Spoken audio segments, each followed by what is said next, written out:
नहमदु व नसल्ली अला रसूलिहिल करीम अम्मा बाद फ़ाऊज़ु बिल्लाहि मिनश शैतानिर रजीम बिस्मिल्लाहिर्रहमानिर्रहीम। जी तो व्यूवर्स, अब हम पेज नंबर 36 की तरफ चलते हैं। पेज नंबर 36 है ascending and descending order. Ascending का मतलब होता है smaller to bigger and descending का मतलब होता है बिगर to smaller.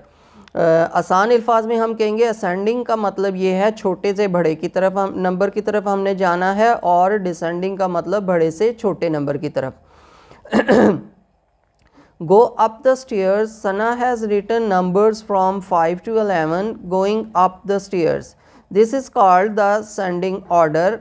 Ascending means going up.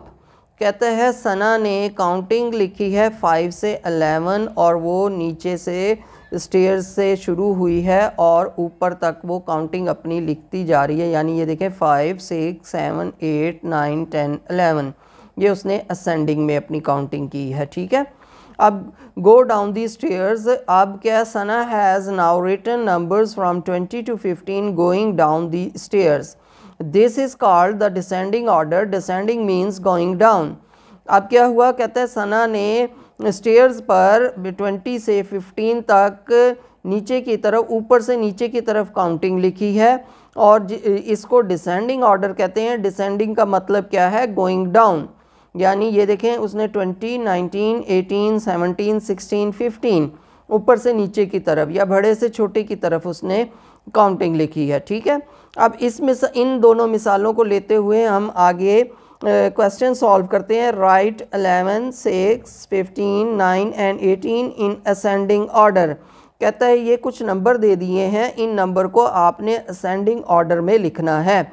अब असेंडिंग ऑर्डर में हम क्या करेंगे, इसमें जो सबसे छोटा नंबर है हम वो पहले लिखेंगे। हमारे पास सबसे छोटा नंबर है 6, उससे बड़ा है हमारे पास 9, उससे बड़ा है 11, उससे बड़ा है 15 और उससे सबसे बड़ा है हमारे पास 18। तो हमने ये छोटे से बड़े की तरतीब में लिख दिया, ये हमारा असेंडिंग ऑर्डर बन गया। अब सेकंड क्वेश्चन है हमारा, write 10, 3, 17, 8 and 20 in descending order. इन नंबरों को हमने डिसेंडिंग ऑर्डर में लिखना है, यानी बड़े से छोटे की तरतीब में लिखना है। तो यहाँ पे हमारे पास जो सबसे बड़ा नंबर है वो है 20, उससे छोटा है 17, उससे छोटा है हमारे पास 10, उससे छोटा है 8 और सबसे छोटा है हमारे पास 3। तो हमने ये डिसेंडिंग ऑर्डर में लिख दिया, इन नंबर्स को हमने डिसेंडिंग ऑर्डर्स में लिख दिया, यानी बड़े से छोटे की तरतीब में लिख दिया।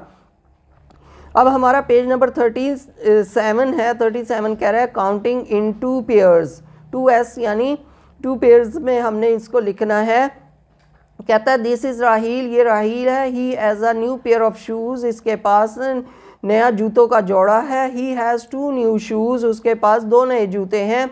1 pair of shoes is equal to, एक जूतों का जो जोड़ा होता है वो किस पर, जब जोड़ा कह दिया तो 2 आ गया। जोड़ा 2 चीज़ों पर भी मुश्तमिल होता है, तो इसके पास एक शूज़ का पेयर हो तो वो कितने शूज़ बनेंगे, 2। यहाँ पे हम 2 लिख देंगे। इसी तरह अब ये है Anila has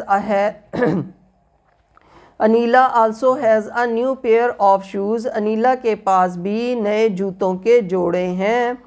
now there are 2 pairs of new shoes. अब क्या हो गया, 2 पेयर्स हो गए शूज़ के।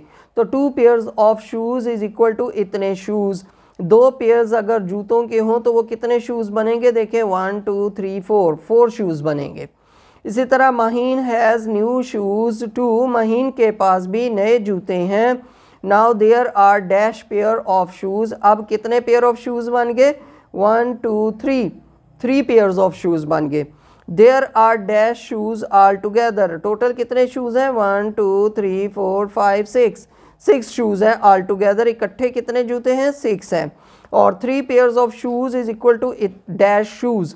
अगर 3 जोड़े जूतों के हो तो कितने जूते बनेंगे, 3 पेयर्स ऑफ शूज़ के कितने जूते बनेंगे, 1, 2, 3, 4, 5, 6 शूज़ बनेंगे। अगर हमारे पास 3 पेयर्स शूज़ के हों तो वो टोटल 6 शूज़ बनेंगे।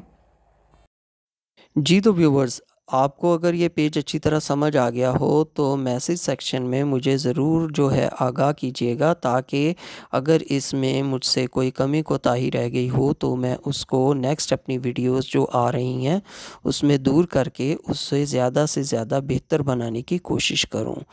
आपके रिस्पांस का इंतज़ार रहेगा। शुक्रिया। खुदा हाफिज़।